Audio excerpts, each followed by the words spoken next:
Style తో సరికొత్త designs తో ఎస్కేటీ గోల్డెన్ డైమండ్స్ ఈ జూలై 5న నల్లకంటలో గొప్ప ప్రారంభం. మన దేశ జెన్జీ, మన దేశ యువత అనుకున్నది సాధించారు. ఏదైనా పట్టు బిగిస్తే దాన్ని సాధించే వరకు వదిలిపెట్టరు అనటానికి ఈయన రాజీనామాని నిదర్శనం.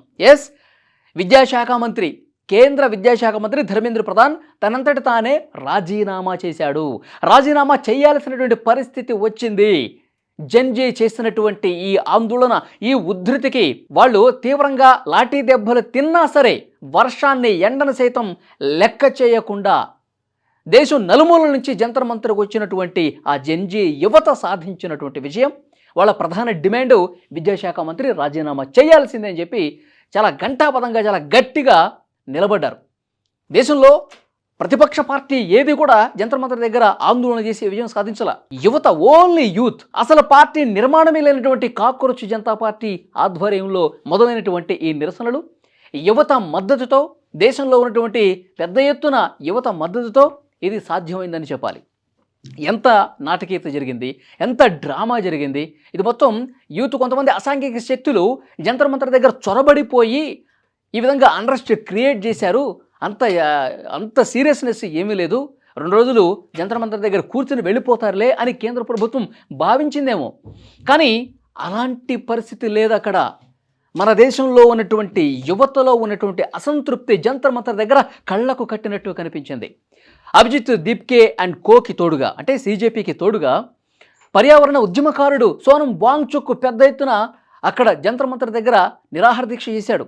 20 రోజులకు పైగా పచ్చి మంచినీళ్ళు కూడా ముట్టుకోకుండా నిరాహార దీక్ష చేస్తే ఆయన ఆరోగ్యానికి సంబంధించి ఆందోళనకర పరిస్థితి ఏర్పడితే వెంటనే కోర్టులు కూడా కలగజేసుకొని ప్రభుత్వం బాధ్యత, సోనం వాంగ్చుక్ ఆరోగ్యాన్ని కాపాడాల్సినటువంటి బాధ్యత ప్రభుత్వానిదే అని చెప్పి చాలా స్పష్టంగా హైకోర్టు డైరెక్షన్ కూడా ఇచ్చింది.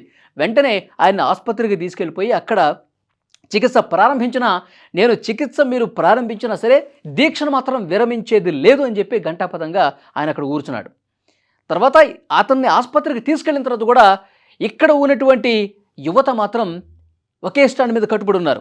మావి ప్రధానంగా 3 డిమాండ్లు. ఒకటి, ధర్మేంద్ర ప్రధాన్, ఆయనదే నైతిక బాధ్యత కాబట్టి ఆయన రిజైన్ చేయాల్సిందే. రెండవ డిమాండ్ ఏంటి, ఇక్కడ ఆందోళన చేస్తున్నటువంటి యువత ఎవరైతే ఉన్నారో వాళ్ళ మీద పెట్టినటువంటి కేసుల్ని వెంటనే వెనక్కి తీసుకోవాలి. ఇంకొక డిమాండ్ ఏంటి, ఎవరైతే ఈ పేపర్ లీక్ కావటం వల్ల విద్యార్థులు మళ్ళీసారి ఎగ్జామ్ రాయాలని చెప్పి ఆ మెంటల్ టెన్షన్కి గురైపోయి ఇక ఈ సిస్టాన్ని మనం మార్చలేము, ఇంత చదివి వేస్ట్ అయిపోయింది, ఇక మనకు జీవితమే లేదని చెప్పి వాళ్ళు మనస్తాపానికి గురై 10ల సంఖ్యలో విద్యార్థులు నీట్ పేపర్ లీకేజీ వల్ల చనిపోయారు. ఆ కుటుంబాలకి ₹1 కోటి పరిహారం అందించాలని చెప్పి ఈ 3 డిమాండ్స్ పెట్టి పెద్ద ఎత్తున ఆందోళన చేసిందండి దేశ యువత.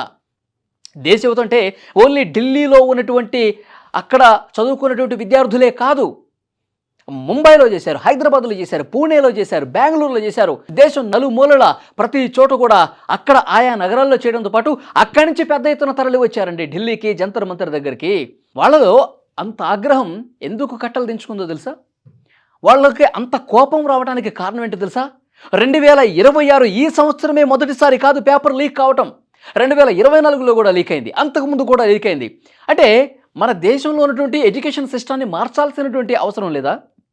కొంత పారదర్శకతను పెంచాల్సినటువంటి అవసరం లేదా? విద్యార్థుల జీవితాలను ఎన్ని సంవత్సరాలు, ఇంకెంత కాలం నాశనం చేస్తారు? ఈ వ్యవస్థ మారాల్సిందే. ఒక్కసారి దేశ యువత సీరియస్గా స్పందిస్తే రాజీనామాలు వాళ్ళంతటి వాళ్ళే చేయాల్సినటువంటి పరిస్థితి వస్తుంది అనటానికి డెఫినెట్గా ఇదొక నిదర్శనంగా కనిపిస్తుంది. కానీ ఇప్పుడు ఇతను రాజీనామా చేస్తే పరిష్కారం దొరుకుతుందా? సో చాలామంది మేధావులు కూడా ప్రధానంగా క్వశ్చన్ చేసేది, ఎస్, నైతిక బాధ్యత వహించాలి, ఇతను రాజీనామా చేస్తే కేంద్ర ప్రభుత్వ పెద్దల్లో, కేంద్ర మంత్రుల్లో డెఫినెట్గా ఒక బాధ్యత, ఒక భయం అనేది క్రియేట్ అవుతుంది. సో డెఫినెట్గా యువత సాధించినటువంటి విజయమే. కానీ అసలు పరిష్కారం ఏంటి? పేపర్లు లీక్ కాకుండా ఉండాలంటే అసలు ఏం చేయాలి? ఎలాంటి బాధ్యతలు కలిగి ఉండాలి? ఎలాంటి పర్యవేక్షణ ఉండాలి? అసలు ఈ పేపర్ లీకేజ్కు సంబంధించి కింద ఉన్నటువంటి రూట్ కాజెస్ ఏంటి? క్షేత్రస్థాయిలో ఉన్నటువంటి ఆ పరిణామాలు ఏంటి? పేపర్లు అసలు ఎందుకు లీక్ అవుతున్నాయి? ఎక్కడ నిర్లిప్తత ఉంది? ఎక్కడ నిర్లక్ష్యం ఉంది? దీన్ని కదా అడ్రస్ చేయాల్సినటువంటి అవసరం ఉంది. సో డెఫినెట్గా ఇవాళ ఒక కేంద్ర మంత్రి రాజీనామా చేశాడు, అతని ప్లేస్లో ఇంకొక వ్యక్తి వస్తాడు, అతని తర్వాత ఇంకో ప్రభుత్వం మారుతుంది అనుకోండి, మనుషులు మారుతారు, ప్రభుత్వాలు మారుతారు, కానీ సిస్టమ్ మాత్రం ఇలాగే ఉంటే ఎంత ఉద్యమం చేసినా ఏం సాధించినా ఏంటి ఉపయోగం? కాబట్టి డెఫినెట్గా సిస్టంలో మార్పు రావాలి. సిస్టంలో మార్పు రావాలంటే పాలకుల్లో నిజాయితీ అనేది ఉండాల్సినటువంటి అవసరం ఉంది. సో డెఫినెట్గా కాబట్టి వరుసగా పేపర్లు లీకు అంటే ఈ కార్పొరేట్ విద్యా సంస్థలు ఒక మాఫియాగా ఏర్పడి కోట్ల రూపాయలు వెదజల్లి పేపర్లు లీకేజీలు చేసి తమ స్టూడెంట్స్ మాత్రమే గొప్ప విజయాలు సాధిస్తున్నారు, దేశంలో నెంబర్ 1 ర్యాంకులు సాధిస్తున్నారని చూపించుకోవటం కోసం ఒక మాఫియా పనిచేస్తున్నది మాత్రం వాస్తవం. కాబట్టి ఆ మాఫియాని కూకటి వేళ్లతో పెకిలించినప్పుడే వ్యవస్థ అనేది బాగుపడుతుంది.